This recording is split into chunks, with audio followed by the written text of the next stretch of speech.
Good evening.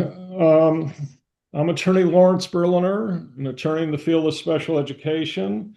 And with me is our co-host, Jane Faherty, who's the director of Jumpstart at the JCC in Stamford and a special education advocate. And we'll be moderating tonight's discussion, which involves challenges with evaluations. We have our special guest tonight, and that is Dr. Michael Cohen. We'll get to him in a moment.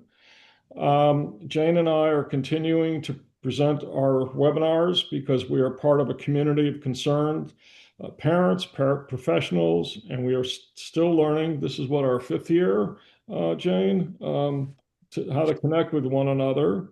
We've been moderating a series of webinars to address these continuing to be unprecedented times, to address social, emotional, educational impact upon our children's educational journey.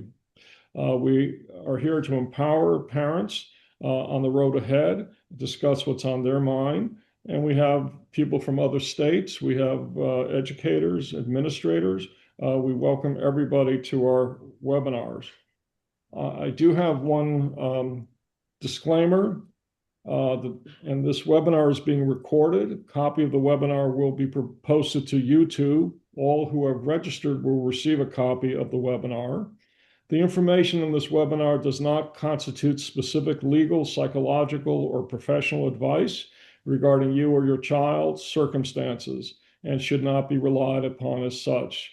The webinar does not establish an attorney-client relationship with attorney Lawrence Berliner, doctor-patient relationship with Dr. Michael Cohen, or a professional relationship with Jane Faherty or the Jumpstart JCC program. The information provided in this webinar is based upon Connecticut state law, policies, and federal law. If you're watching from this webinar from another state or country, you need to consult your local laws because the laws and policies in your jurisdiction may differ from Connecticut. A third-party recording of this webinar is not allowed. No part of this webinar may be reproduced in any manner for the purpose of training artificial intelligence, technology, or systems without the express written permission from our host and our guest tonight for this webinar. Other than that, we'll start to get into tonight's topics. I keep mentioning at the beginning of each of our recent webinars that it's very important that if you care about the changes at the United States Department of Education, that you contact your states, your U.S. senators. In Connecticut, that would be Senator Blumenthal and Senator Murphy. Senator Murphy is on the Senate HELP committee, that stands for Health, Education, Labor, and Pension. That's a committee of cognizance which has jurisdiction over the U.S. Department of Education. So if you're concerned about transferring functions like OCR, OSEP, OSERs to other federal agencies, if you're concerned about the downsizing of that federal agency, please, you must contact your United States Senator, your United States representatives. Without your voice, Congress, your elected officials in Congress will not know you want to be heard. So we are here to discuss evaluations. Primarily, we're focusing on educational evaluations. And in Connecticut, the Department of Developmental Services, known as DDS, that state agency provides services to adults with autism and intellectual disabilities. So Dr. Cohen, Jane, and I will be discussing requests for evaluations, independent evaluations, the purpose of the evaluations, your right to request an independent evaluation if you disagree with the school district's evaluation. And as I mentioned, the differences between school district and Department of Developmental Services evaluations. Without further ado, before we get to Dr. Cohen, Jane, what's new? Anything on your mind? Hi, Lawrence. Good evening. It's been nearly 6 years since we've been doing this together, which is fantastic. No, nothing to report that's new other than just I would encourage families to stay in tune with any changes that might be happening within their local school district with regard to budgets or just services and any change in personnel. So just stay informed as to what's going on locally. If it's too difficult to stay abreast of what's happening statewide or on a federal basis. But it's a real pleasure to be back tonight as an advocate and to be working in this field, as well as being the executive director of a program called Jumpstart in the Stamford JCC and also in the Norwalk Maritime Odyssey preschool location. So welcome back, Dr. Michael Cohen. It's a pleasure to have you here this evening to share your knowledge and expertise with us around a subject that often comes up in conversations with families and practitioners and at PPT meetings, and that's evaluations. So thank you for joining us this evening to share Thank your you. knowledge. One housekeeping note, we have some questions that came in prior to the webinar. We'll try to get to them as best we can. If you have a question, we ask that you put it in the Q&A function at the bottom of your computer screen and not in the chat. As I mentioned before, this webinar is being recorded, and what's in the chat is being recorded by Zoom, a third-party provider we're not affiliated with Jane, Dr. Cohen, or myself. We have put our contact information in the chat and an outline of that we'll get into over the course of the evening. Dr. Cohen is a licensed clinical psychologist. He has some incredible credentials. He's a fellow of the American Academy of Clinical Psychology. He's a member of the American Board of Professional Psychology. He's a board certified in rehabilitation psychology. He's a Connecticut credentialed school psychologist. And as I mentioned, he's a licensed clinical psychologist. His office is located in Fairfield. We have put his contact information in the chat. Jane has contact information as well as mine. So without further ado, we'd like to introduce Dr. Cohen and thank him for coming back again to share his expertise. And a real pleasure to be here. Thank you, everyone. Thank you all for being here tonight. You're welcome. So I'm going to kick off with just a very broad brush question. And it's quite large, so you can break it down into the different components. Dr. Cohen, how would you evaluate an individual for a school services, and then how would you use that to continue to maintain services for that individual?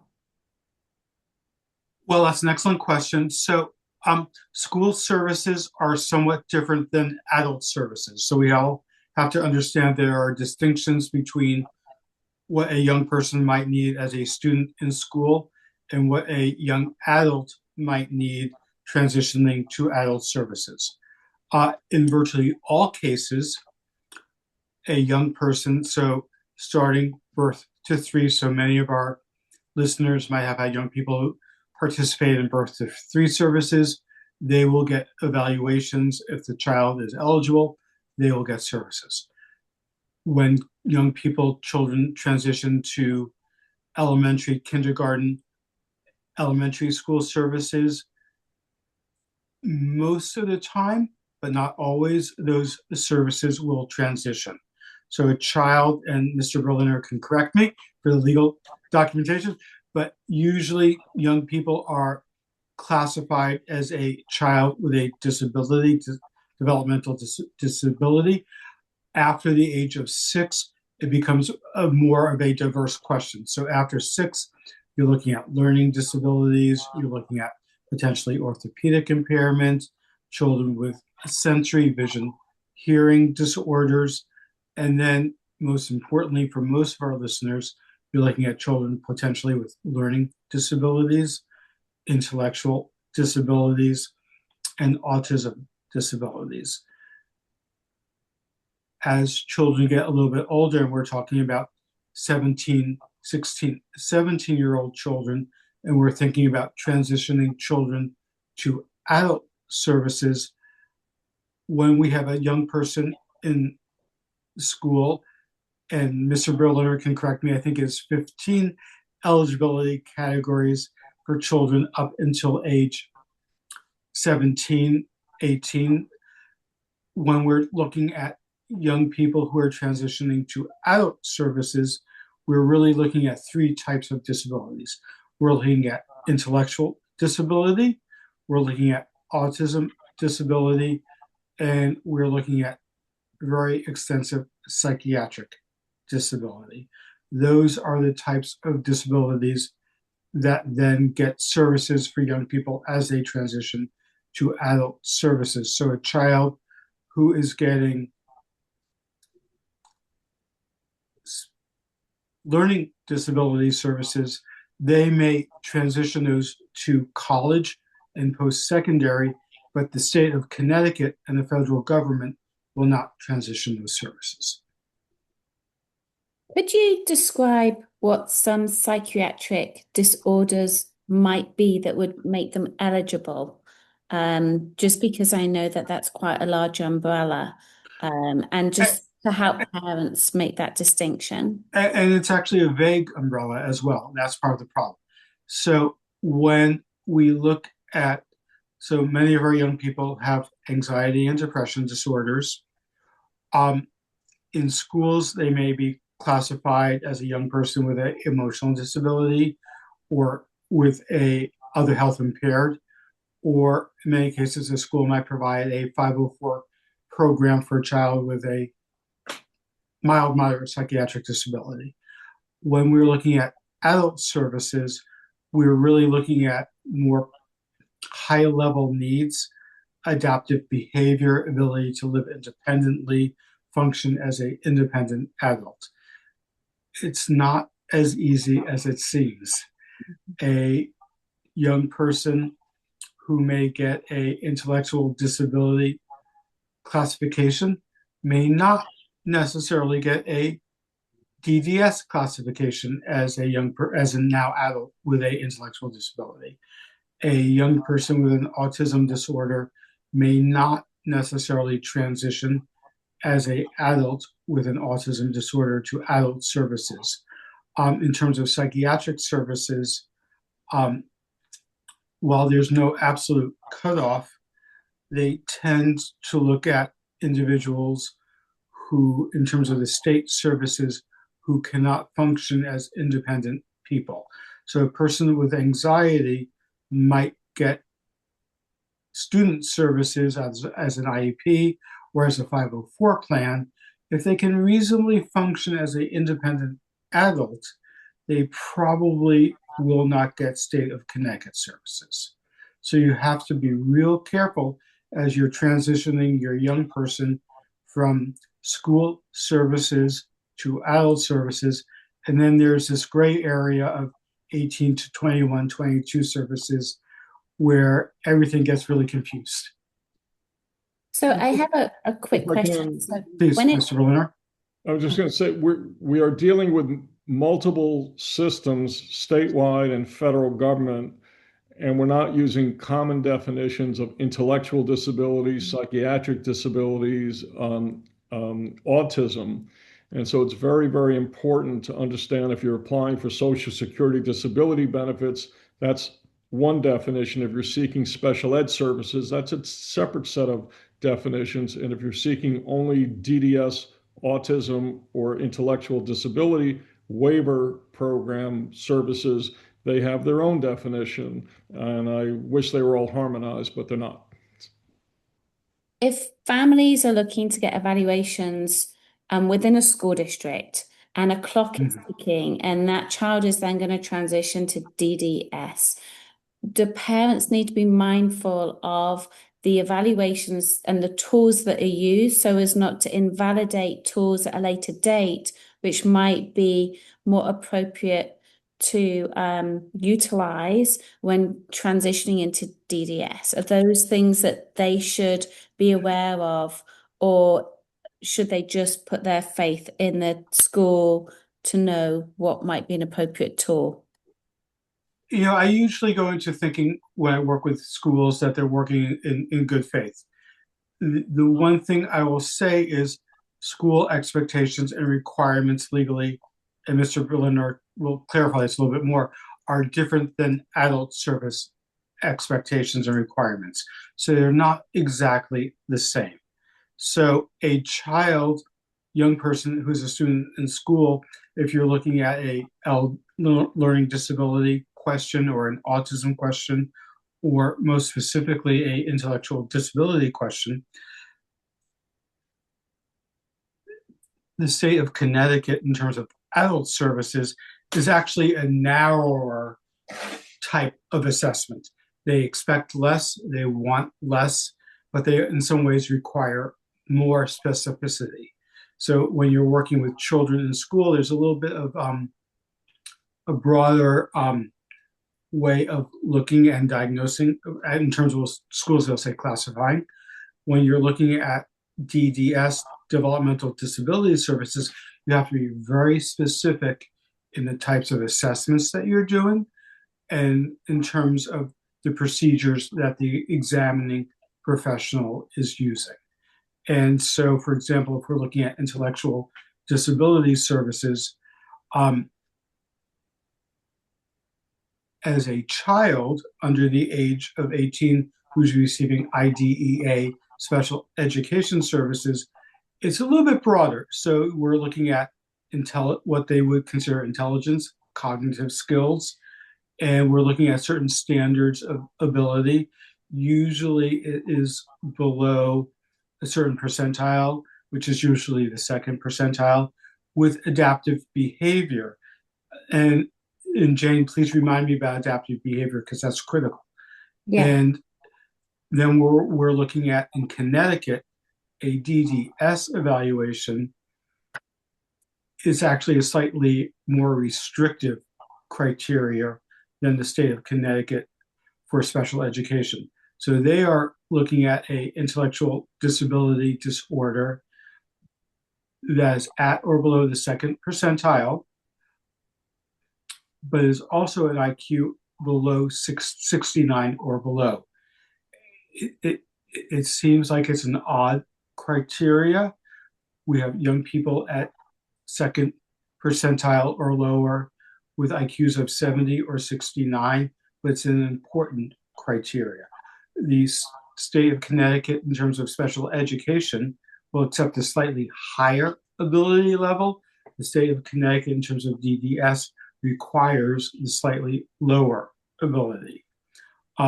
The other area is adaptive behavior. The ability. Can you describe adaptive behavior and what it might present as and technically what it is? And that is the most broad-based question of all, is the ability to adaptively fit in well into your environment.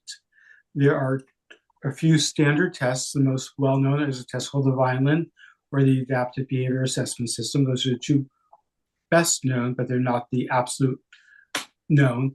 And they look at communication skills, they look at social skills, and they look at what we would call practical skills. So the ability to communicate what you think and know, the ability to socialize at an age typical level, and the ability to adapt to your social environment. One of the deficits of these tests is that they score higher if you have more pronounced negative symptoms. If you're quiet and reserved, you show less symptoms.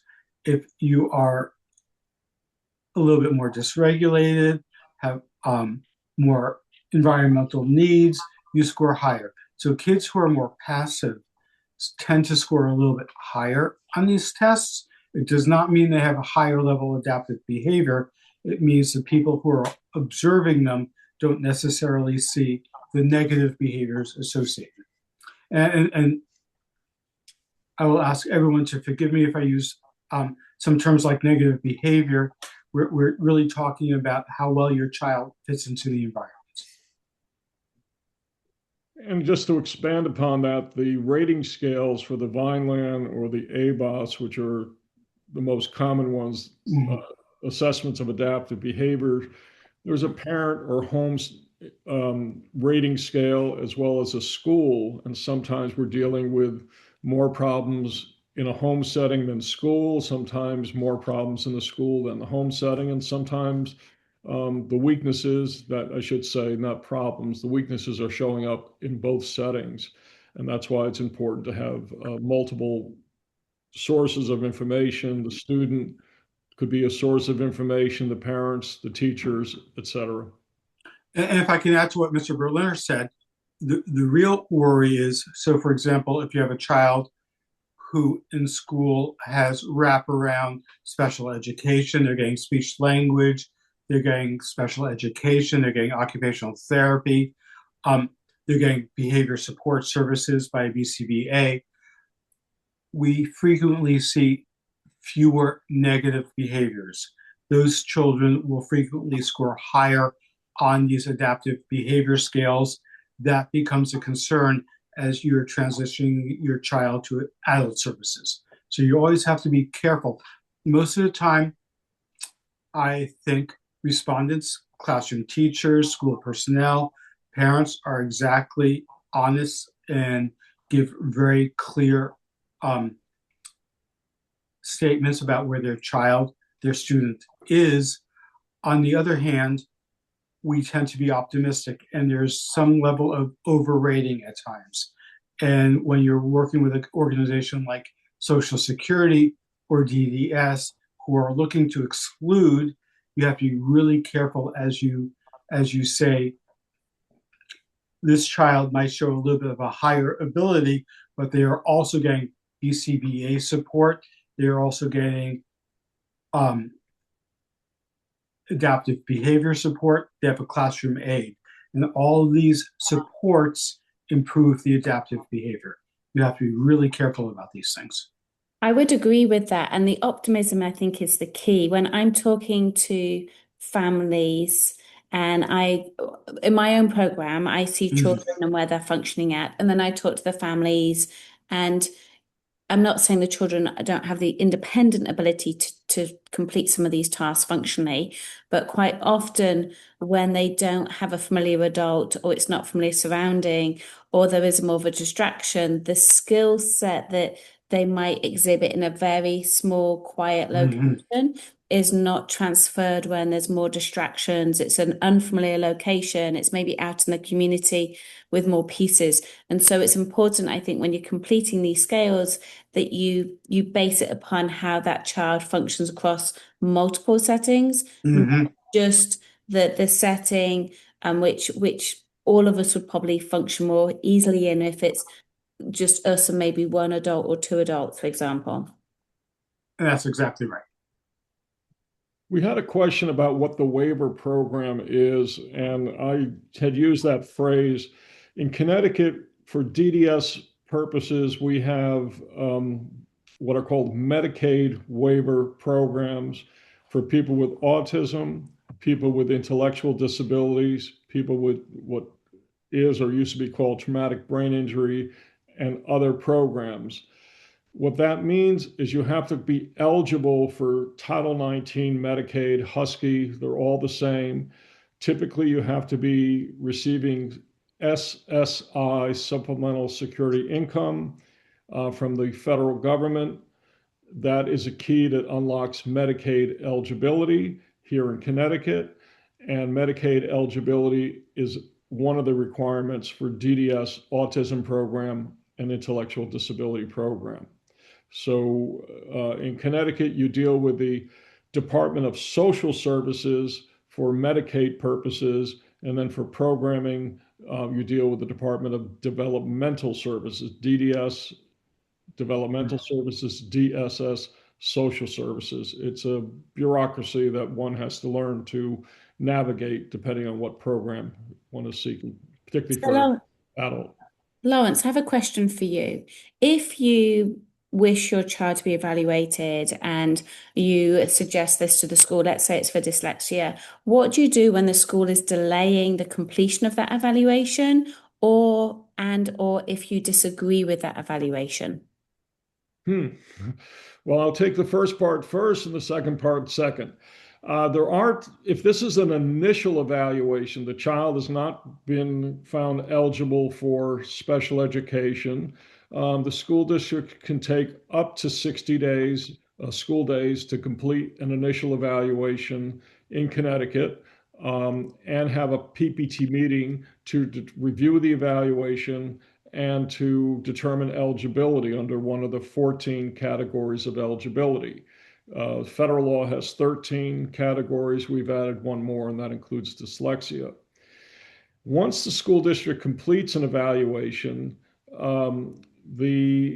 if the parents disagree with any or all of those evaluations, parents have a right to request a publicly funded independent evaluation. Our State Department of Education has a guideline on independent evaluation that's available on the State Department of Education website. ct.gov is the overall website for the state of Connecticut. Once a parent requests an independent evaluation, a school district has two choices. They can say, yes, we will agree to the evaluation and pay for it, provided the evaluator meets our criteria. So you need to know the criteria for outside evaluations. And if they deny the request for an independent evaluation within a reasonable period of time, typically within 30 to 45 days, there's no set timeline, they have to file a request for a due process hearing against the parents to defend their evaluations. Often, both sides might agree on a mutually agreed upon evaluator. Sometimes the school districts will file for due process hearings, and then the parents have to decide whether they want to proceed to the hearing, hire an attorney, take days off from work, incur expenses, or just pay for the evaluation themselves. So sometimes school districts have legitimate reasons to request a due process hearing. And sometimes I've had school districts that just file for hearings to intimidate the families. It's not across the board, but some school districts are more litigious and contentious than others. And Dr. Cohen, if you complete an evaluation for a student through IEE process or private practice, do you then what steps do you then take to support the parents potentially through the PPT or help the school understand the content of your evaluation and maybe some elements that need to be embedded within an IEP?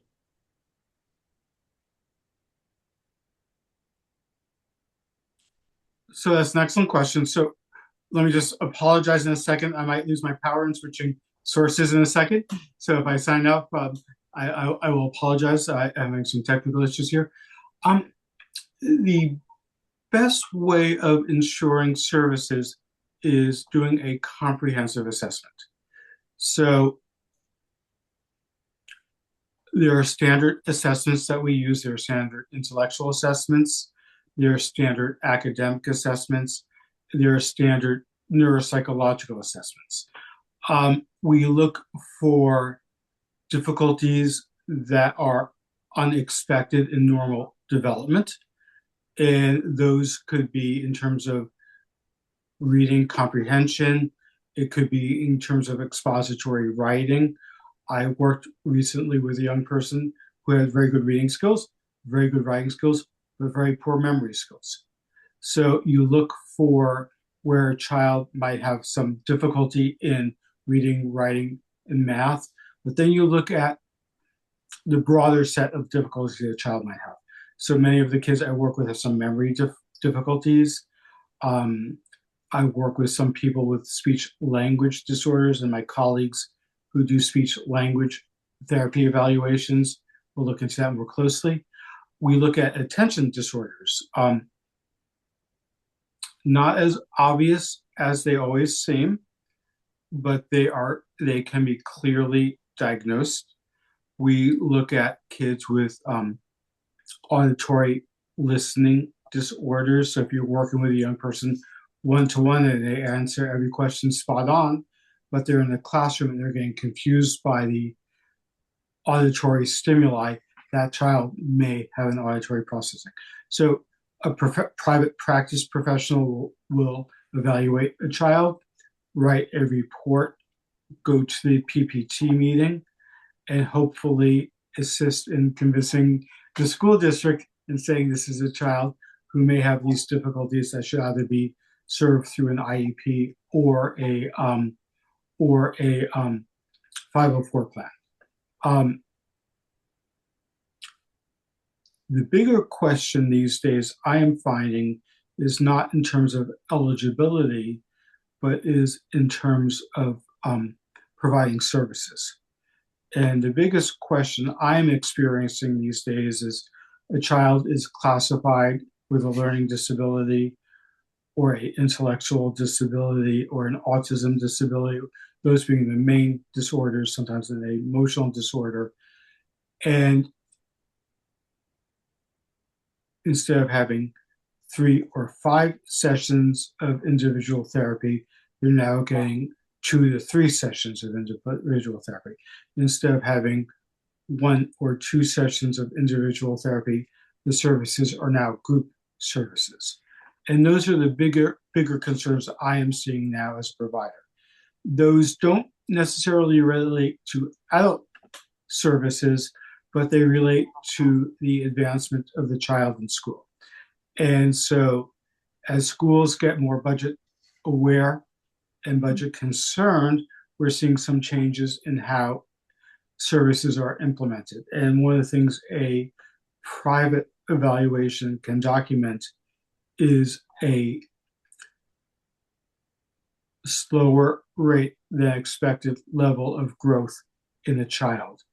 And so if you look at the difference between, for example, meeting, and this is a real issue and a real concern, meeting progress goals, which may be appropriate at some level for a child, or meeting grade level goals. Those are 2 very distinct and different levels of ability. And a child who may be receiving and meeting progress level goals may be falling behind for many appropriate or not appropriate reasons in terms of their overall development. So those are the areas a independent evaluation can really assist a family with. We had a couple of quick questions. And I am going to change from my iPad to my other iPad. So I'm going to sign up for 1 second and I'll be right back because I'm having some power issues. Okay.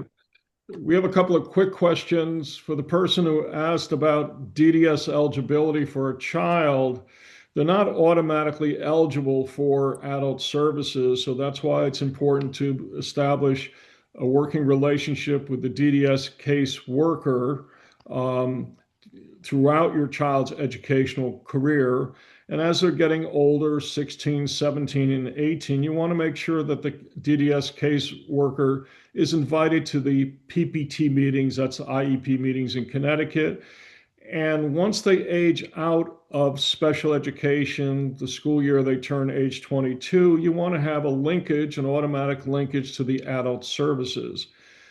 The way the law is right now, DDS has what they call aging out services, and that's for students who are aging out of special education and will become young adults. So you want to be working with DDS all along, especially as your child is getting older, meaning 16, 17, 18. So by the time they're age 22, you have this natural transition from special education to DDS.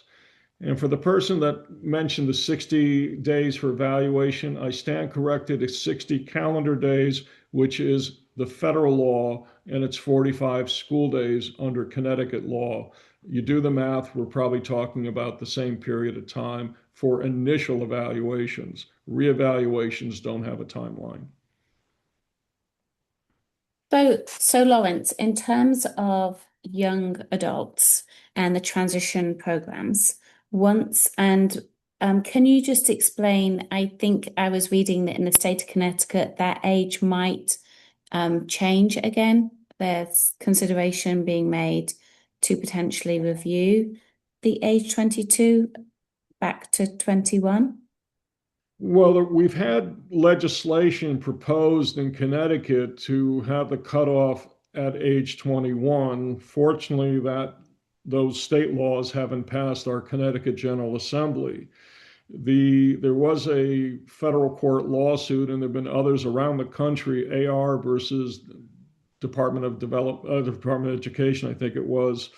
There was an ambiguity in the federal law, and it could be read one of two ways: age 21 or through the school year of age 22. Fortunately, the federal court judge found in favor of the age 22, but that's a maximum. States can have a lower age of eligibility. So if you see that legislation arising in the Connecticut General Assembly, please feel free to contact your state senators, your state representatives, and lend your voice to keep the law the way it is right now. We have codified the AR federal court decision in state law, but laws are passed and laws can be changed. That's what the legislative process is.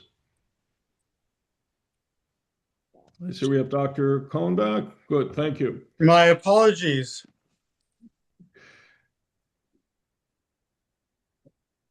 Can everyone see me okay? Yes. My apologies. So, Dr. Cohen, at what point do you think a parent should reach out to someone such as yourself, if they were doing it independently outside of a school district, to seek outside information regarding their child? Is there an age at which you think they're, ideally, if parents get a niggle, that they should reach out to you? Or do you think, irrespective of the age, there's always that benefit to contacting someone such as yourself for additional information? There are lots of very good private providers, and whether it's me or another private provider, I think when you have concerns, and most of the time, I think whether your child is in early intervention or your child is in the public schools, most of the providers and services really are quite good, and the evaluations are really quite good. The question becomes if your child is not making progress, if your child is showing distress. So I'm having a lot of young people in my practice now, which is a little different than previously, who are very unhappy. And I always say I can't teach happiness, but I can help in making someone a little bit happier. And I'm getting a lot of young people who are learning demands are above where they need to be. Social demands are above where the child can function. And if the school is not providing resources to assist the child in terms of learning expectations, in terms of some of the social expectations that child may have, I think that is the ideal time to get an outside examination. And then, Lawrence, if you've completed evaluations and you feel that the school district is not providing an appropriate education for the student, for your child, what steps should you take in terms of conversation and scaffolding the conversation to explore options outside of the school district? Well, for me, as an attorney in the field of special ed law, it's a process. It's a process of starting with the question of whether a child is receiving a free, appropriate public education. That's the legal equation. The word appropriate is not the dictionary definition of appropriate. It's how our United States Supreme Court has interpreted that word over a series of decisions starting in 1982 that give us some contours as to what appropriate means. And if there's a denial of a free, appropriate public education, for example, the child is not making meaningful educational progress. Worse, the child is regressing in skills, as I saw in an evaluation earlier today.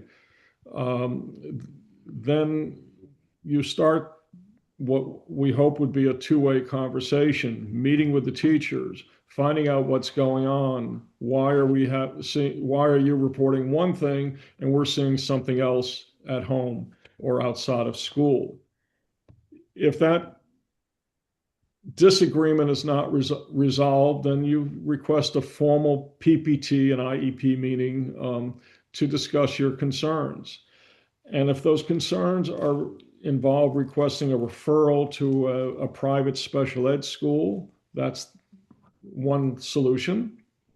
If the conversation leads us in a slightly different direction, we're going to bring in an outside consultant or do more evaluations. That might be another solution. So I don't have a one size fits all for my cases. So it depends. Many of my clients are very pro public schools. Many of my clients, whatever my child needs, public or private, I myself don't have a position. It's my client's position that is important. So we start the process of establishing, is the progress meaningful? Where's the data to support the progress? Sometimes parents have work samples, or they have recordings of their child reading aloud, or they have writing samples. I had a case years ago that the parents were told the child was reading until the grandparents bought the child a book and asked the child to read to the grandparents, and he couldn't read the book. It was not a novel book. The point was the child was memorizing what was the books at school, and the parents were not able to differentiate between reading and memorization. These were picture books for a young child. So I don't have a one size fits all solution. If we're building a case for an out of district placement, do we have evaluations from people like Dr. Cohen to support the parents' belief that the child is not making meaningful progress? And these are, it's a case by case determination. And that's what I do. And that's what I've been doing for a long time. So if my clients want an in-district placement, how do we make it appropriate? If they want an out-of-district placement, what information do we have to support that? And we have procedural safeguards. Those are rights that parents have. And one of those procedural safeguards involves dispute resolution by filing a request for a due process hearing. Fortunately, in Connecticut, most requests for due process hearings are settled. Better yet, try to reach an agreement through the PPT process. The one thing I would add to what Mr. Berliner just said is, so there are two sort of standards. There's the progress report of a IEP, the progress report, and then there are objective standards. And the difference between those is, if you're looking at phonetics, for example, a child may make acquired gains in terms of progress, but they might not be making grade or age level gains. And so, if depending on what the disability of the child is, you have to look at the type of progress the child is making in comparison to both that child's developmental status and their age level status. So I've worked with a lot of kids with average cognitive skills who are not making gains in terms of their phonetic skills. I've also worked with kids with intellectual disability, and the parents are actually sometimes surprised that the child is actually making very good gains in terms of their phonetics based on their developmental status. You have to be really careful and look at it in terms of each and every child. The other thing I will say is, as part of this seminar, I was looking at adult services. We also have to be really careful in terms of transitioning a child to either college programming or adult disability programming. And college programming is a whole different experience. They are required to provide accommodations. They don't provide instruction in terms of accommodations. If you're looking at developmental disability services, is just a simple criteria of, does this child meet the criteria of the state at this time in terms of what the legislature just defines as eligibility. And parents need to be really careful as they transition a child, especially in high school, from school services to college services, accommodations for college admissions testing, and then accommodations for college services, and then looking if a child is eligible for adult services as a person with a intellectual autism or psychiatric disorder. And they really are not the same thing. And so parents really have to be markedly careful as we transition children from high school services to adult services. So And let's just one quick thing, Jane. Adult services actually also include college at that point. I just want to expand upon that. That's spot on, because most of the evaluations that are being done prior to age 18 are for development of an IEP, not for DDS eligibility.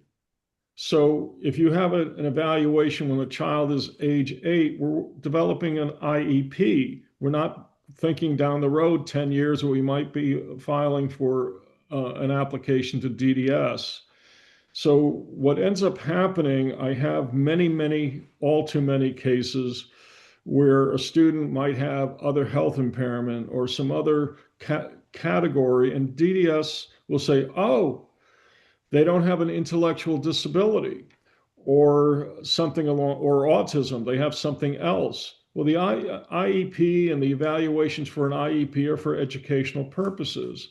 So as your child is getting on in years, meaning 15, 16, 17, but not beyond 18 for intellectual disabilities purposes, you want to make sure you have evaluations that are going to support a finding of eligibility under section 1-1G, which is the number of our Connecticut general statute that defines intellectual disability.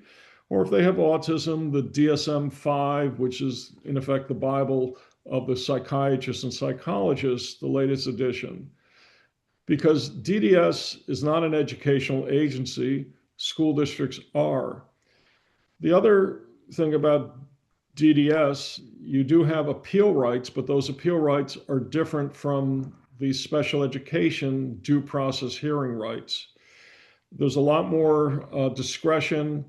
There is one other piece. There is a saving statute. We have a law in Connecticut that basically says if mental retardation or what's now called intellectual disability is not in an education or a medical record, you, DDS, cannot deny the application. So there is a savings clause, but a lot of people aren't aware of it. Now, whoever's watching are aware of it. And it's very important to know the systems that down the road that you might be applying for. So if you are thinking about college, do we have a transition evaluation for post-secondary education, employment, and if necessary, independent living? And in Connecticut, that process starts at age 14 for students with IEPs. If we're not going to college, what are the alternatives to college? If we're not living independently, what are the alternatives? If we're not going to be competitively employed, what are the alternatives? And that's what a transition evaluation will help. And as Dr. Cohen pointed out, there's no direct instruction in college. I'd put it a little differently. There are no IEPs in college. You get accommodations. Some colleges are better at providing accommodations, some less so. There are specialized colleges for students with disabilities, but most of my clients, if they're going to college, go to a traditional four-year college with accommodations.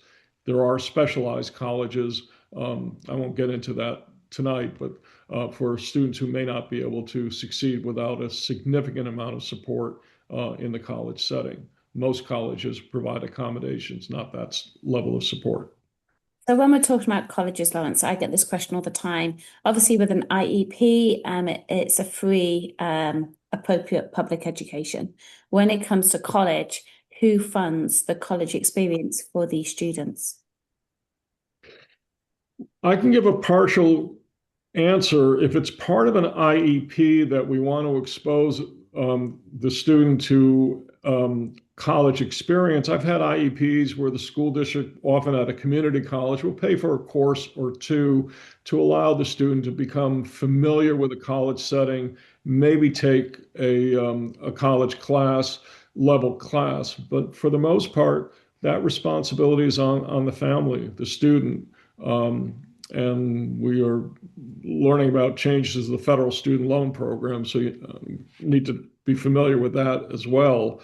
But most of the time, it's once a student graduates with a regular high school diploma, whatever the age is, 18, 19, 20, or they age out and exit at the end of the school year, they turn 22 under Connecticut law, then the responsibility is on the family unless they are eligible for adult service provider agencies such as DDS, or they're gainfully employed, or they're living independently. And for the person that wants to know, what do you do if you're not eligible for Medicaid? Unfortunately, it's the same answer. If there's no funding source, it is on it's the responsibility of the family, and that's where we've had other financial planners. Jane and I have had financial planners talking about special needs trusts, ABLE Act accounts. We're not going to discuss that tonight, but it should be available on one of our YouTubes where we've had financial planners and special needs trusts and attorneys talk about those options. So the world, I don't have to tell people the world is not fair. I wish we had more comprehensive wraparound services, and I wish they went beyond the age of eligibility, but they don't. Congress came up with a number, 21, 22, whatever the number is, depending on your state. That ends. What happens after that? It's the family's responsibility. If you can plan ahead of time, financially, special needs trust, things like that, great. If you're eligible for DDS services with Medicaid funding, that's it. If not, I unfortunately don't have, many options to advise clients. So, Dr. Cohen, when you do an evaluation, do you ever partner with like an OT, a PT, or an SLP within the evaluations that you complete at all? And school districts. So Yeah. I collaborate frequently with our colleagues who do speech language, occupational therapy, PT, OT. So a good psychology examination covers intellectual assessments, can cover adaptive behavior, can cover executive functioning, memory, and so forth. If a child shows specific weaknesses in language skills, I will always recommend a speech language assessment. Frequently, I work with kids who have fine motor coordination disorders. I can diagnose this, but I'll recommend a evaluation for services. What we're seeing a lot more these days are young people with sensory integration disorders, sensory seeking, sensory avoiding.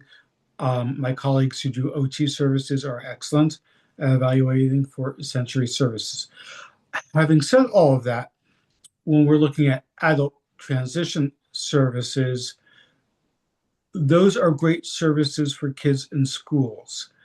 They tend to drop off when children are 18 or 21, 22, when they stop receiving school-based services. So a child who may have a receptive or expressive language disorder, they'll get speech language in the schools.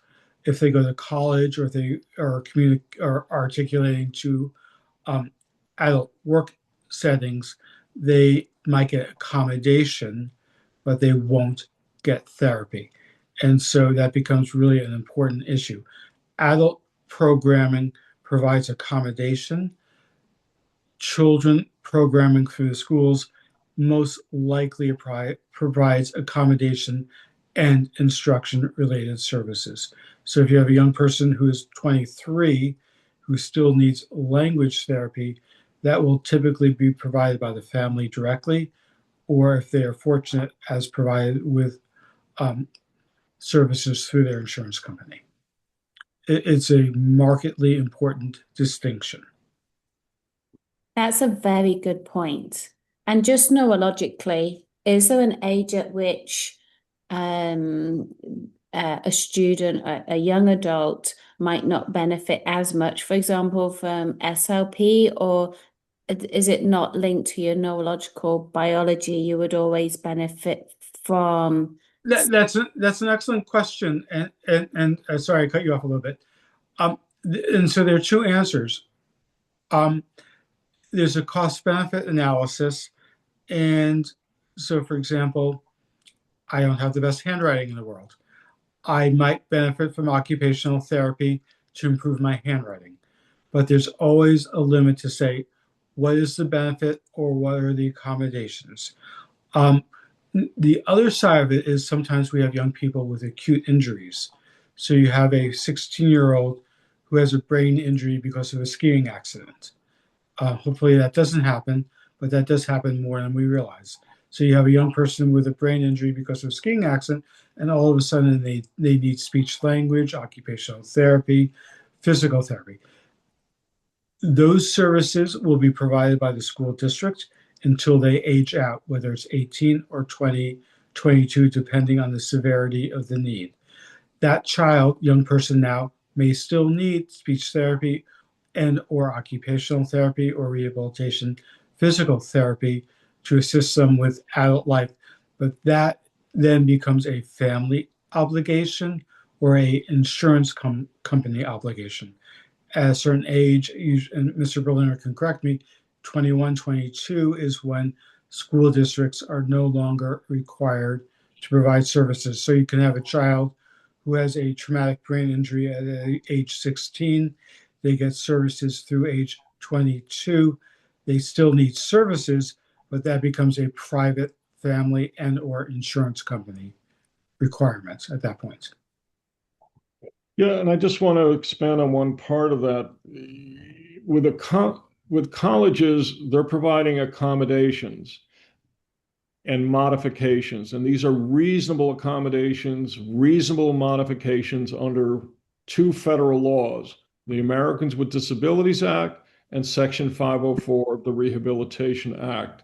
There's no limit to the accommodations or modifications. However, they have to be supported by evaluations. And the evaluations are often from people like Dr. Cohen and others. Sometimes it's more specialized, like maybe a physical therapist or an occupational therapist. Usually colleges are looking for evaluations less than 3 years old, but they're also looking for the most up-to-date information, especially if there's a change of circumstances. The level of anxiety in college is epidemic. I left off at around 30, 40%. I don't know what the number is today, that college students are reporting moderate to severe anxiety. I have some students that are taking a leave of absence from college because of that anxiety. So you may need to have an updated evaluation when the student, the young adult now, is ready to return to college. And that could be part of a transition plan prior to aging out of special education, or if they're already in college, it's part of a private psychological or similar evaluation to support the need for accommodations. You don't get accommodations automatically. And for the person that mentioned that self-advocacy skills are very important, that is a very critical skill to develop in elementary, middle, and high school. So you have that skill in college. So you can identify a problem and know where the solution lies. Because the professors aren't going to chase you down and say, why aren't you in class? They're just going to fail you. It's up to the students to know their strengths and weaknesses, where they can get help in the college setting or the surrounding community. Colleges don't want to talk to parents. They want to talk to the students who are typically over age 18. And I've had many, many parents say, well, how come they don't know how to contact me? I said, they don't have to, but they knew how to send me the tuition bill. I said, that they know how to contact the parents, but as far as what's going on in college, they don't contact the parents. Let me just add, sort of as an aside to what Mr. Berliner just said, when we give a child accommodations, so I don't speak French very well. I can pick up a few French words. I don't do advanced physics anymore. I could probably pick up a equation or two. If I get accommodations with extra time, it will not teach me how to finish a French question or a physics question. It will allow me the opportunity to show if I can complete a physics question or a French question. And that's really the important issue.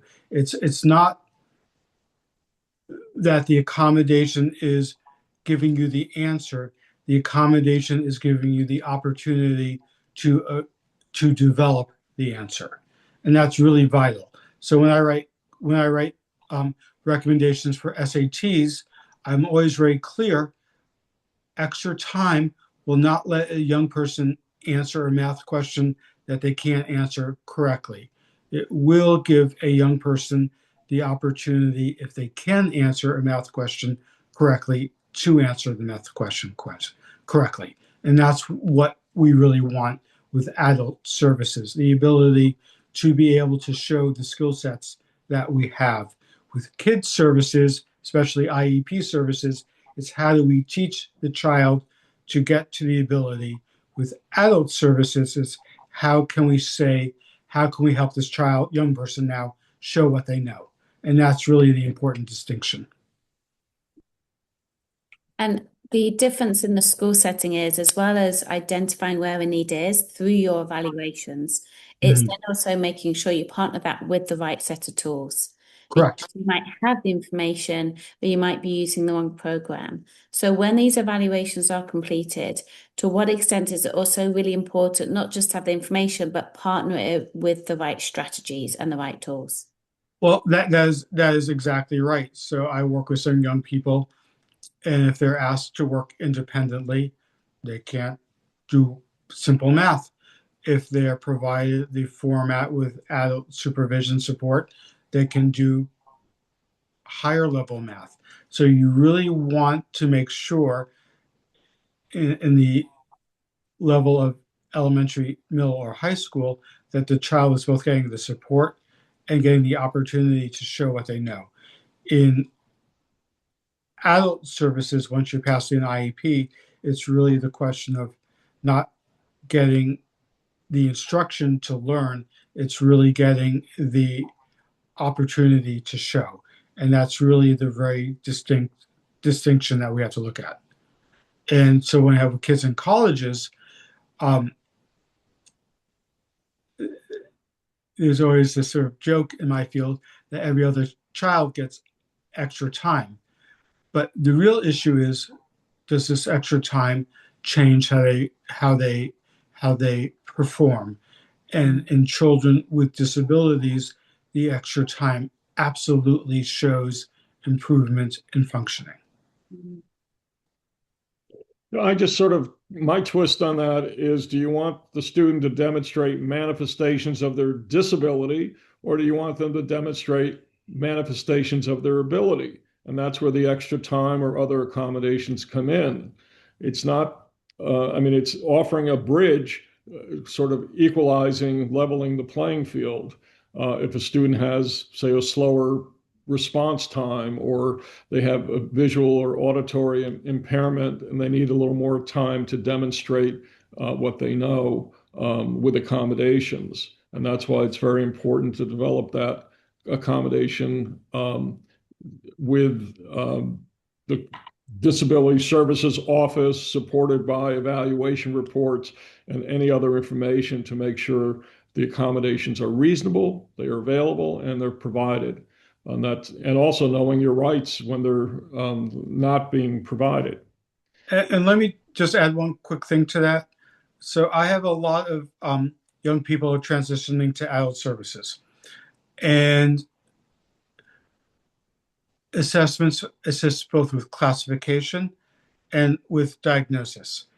And when we're looking at adult services, the concern frequently is a young person might have an IQ, and please, let's be careful as we talk about IQs, in the mild range of intellectual disability. The state of Connecticut only has one criteria, which is an IQ of 69 or below and adaptive behavior of in the low range. They're unclear about what that might mean. Most of us who are professionals would reasonably understand that, but DDS is looking for exclusionary criteria. The concern is that if you have a young person, a child who has strengths and weaknesses, most school professionals want to highlight strengths and want to minimize weaknesses. That's sort of natural, and I have no complaint about that. When we're transitioning children to adult services, when we have a young person who has a mild intellectual disability that might place them at the first or second percentile, we have to be very careful to transition that child to adult services. We want to make sure that's not misrepresented by DDS to say, oh, this child can put blocks together in a certain pattern so they're not intellectually disabled, or this child can define vocabulary words so they're not intellectually disabled. The concern is then relates to adaptive behavior. Can they function as an independent young person at their age at an expected level where we want them to act as an independent young person? If a person can put together blocks, I think that's wonderful. If they cannot put together a sentence that makes sense to a listening adult who doesn't know that young person, that's a concern. So you have to be really careful as we're transitioning young people from child services to adult services. And we have to be really careful as we authorize intellectual assessments to make sure it is both managing the child as a student in school, but also preparing them for adult services after they're 18. And Lawrence, if you disagree with the decision made by DDS and you want to appeal, do you need to hire an attorney to support you through the appeal process? It's advisable to have an attorney. These are formal trial-like administrative hearings. And often, but not always, DDS is represented by a staff attorney. This is a lot of parents, and I have met with many parents who've gone to the hearings alone without an attorney, and they're discussing weaknesses, inherent unfairness of life, but they're not focusing on whether the young person has an IQ score below 69, whether the adaptive behavior scores are low enough, whether the intellectual disability originated prior to age 18, and there are a couple of other criteria. They're talking about what's not right. And what I tell my clients, I'm focusing on 5 things: IQ scores below 69, low adaptive behavior scores, the intellectual disability originated prior to age 18, you're a resident of Connecticut, the intellectual disability and the low adaptive scores exist concurrently. Does that mean I don't care about the rest of the applicant's life? No, I care deeply, but that's all I have to prove, my clients have to prove to meet the eligibility criteria. You don't get your procedural safeguards from DDS the same way you do with special education. They'll have a passing reference in a letter of denial. If you disagree, you have 60 days to file an appeal under Section 4-177 to 183 of the Connecticut General Statutes. I know that like the back of my hand, but most of my clients don't know what that means. So there are 60 days to request an administrative hearing. There are 45 days to request a hearing before the state superior court. Because these are trial-like hearings, because, as Dr. Cohen pointed out, these are decisions made by the DDS eligibility unit for exclusion rather than inclusion within the agency's system. And information that seemed innocuous at age 16 is used against the family once they're applying. So it's important to know the rights. It's important to know that statute, that just because intellectual disability wasn't in a school or medical record doesn't mean you, DDS, can deny eligibility. And these become very hotly contested proceedings. I have handled all too many cases, including to the state superior court, including a couple that one went up to the state Supreme Court, another one or two went to the state appellate court. DDS has eligibility criteria for people with autism, people with Prader-Willi syndrome, and people with intellectual disabilities. That's their primary statutory mission. How they fulfill that mission is why I'm doing many DDS cases right now, mostly for people with intellectual disabilities who were denied. It's important to go to the ct.gov website, where you can look up DDS, the Department of Developmental Services. You will see what the eligibility criteria is. And what's on the website is not always the same as what's in the statute. And that's why it's important to have a knowledgeable attorney who understands the law, the system, and is willing to articulate the family's concerns, the applicant's concern. But these are contentious hearings. Dr. Cohen knows that from his own experience as being an expert witness in some cases. I'm getting a high sign that we are coming to the end of our appointed hour, so we'll end with that. I'm sorry if we didn't get to everybody's questions.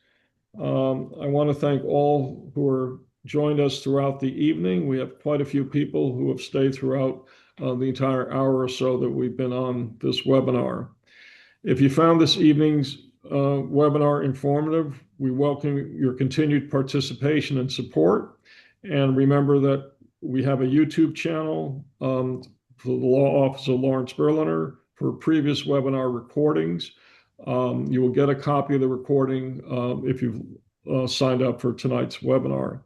I especially want to thank Dr. Michael Cohen for his expertise and participation, not only in this, but many of our other workshops, and just being there for my clients as a licensed clinical psychologist.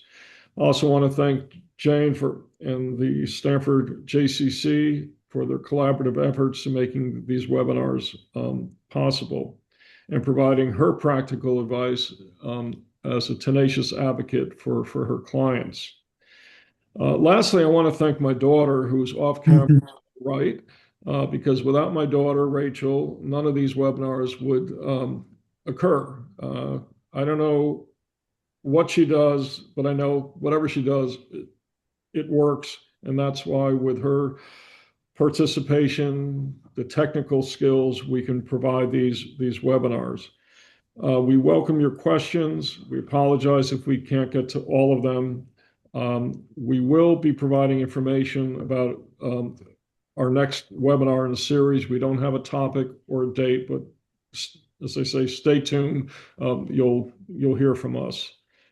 So those are my concluding remarks. Stay safe and warm. I apologize we had to reschedule this because of this snow bomb, blizzard, whatever the other forecasters called it. We were fearful there would be too many power outages, and we didn't want to inconvenience people more than they were already inconvenienced. So those are my concluding remarks. And Jane and Dr. Cohen, if you have anything you'd like to add, please do. I'd just like to thank you, Lawrence and Rachel, again for all her support in pulling these webinars together. As Lawrence said, we could not have done this over the last 6 years without her. And also Deborah as well, your wife, who's also in the background there too. And just thank you, Dr. Michael Cohen, for sharing your expertise and knowledge with us. We'd love to have you back at a later date because there were other questions we weren't able to answer this evening. And in the meantime, if anybody who wants to participate in fun, engaging social activities, which I think we could all benefit from, check out the Jump Stars social media pages on Instagram and Facebook. It's a lovely partnership that we have with STAR. So thank you, Dr. Michael Cohen, for coming this evening. Real pleasure. And thank you to everyone. Good night. Good night. Good night.